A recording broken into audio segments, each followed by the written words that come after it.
मनीष कश्यप को पश्चिमी चंपारण मैदान में उतरते ही तूफान मच गया है।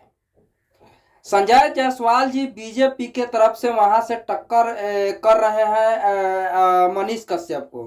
मनीष कश्यप निर्दलीय प्रत्याशी जो है पश्चिमी चंपारण से चुनाव लड़ने का ऐलान किया, तब से बीजेपी वालों को पसीना छूटने लगा। अब इसलिए मैं ऐसा कह रहा हूं कि मनीष कश्यप जेल से आने के बाद में काफी पॉपुलर हो गए, और पॉपुलर होने के बाद उन्होंने चुनाव लड़ने का जो है घोषणा किया। चुनाव लड़ने का घोषणा किया, तब से जो है अफरा तफरी का माहौल हो गया।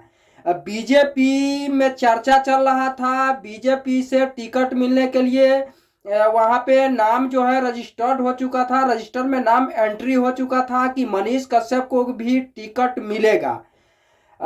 उसके बाद में क्या होता है नहीं होता है कि मनीष कश्यप को टिकट जो है रद्द किया जाता है और मनीष कश्यप को टिकट नहीं मिलता है।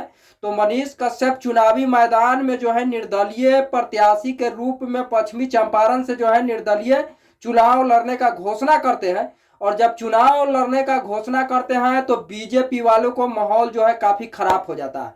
मनीष कश्यप को भी जन सलाब ने विरोधियों को पसीना छुड़ा दिया है, और मनीष कश्यप को भी रैलिया में काफी भीड़ चल रहा है, और मनीष कश्यप हर एक जगह पे जाके अपना रैलिया कर रहे हैं, हर एक जगह से जो है हर एक जनता से मुलाकात कर रहे हैं, हर एक जनता के गरीबी मजदूरी के बात कर रहे हैं। और बात करने के बाद सभी लोगों से 11 रुपया चंदा और 11 वोट का मांग कर रहे हैं।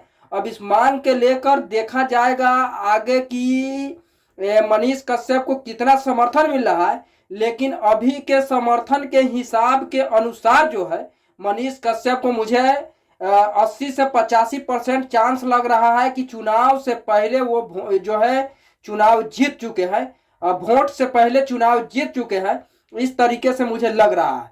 अब आगे देखना यह है कि मनीष कश्यप को समर्थन जितना अभी मिल रहा है उतना लोग ने उनको वोट करते हैं या नहीं करते हैं, यह तो बात के विषय है।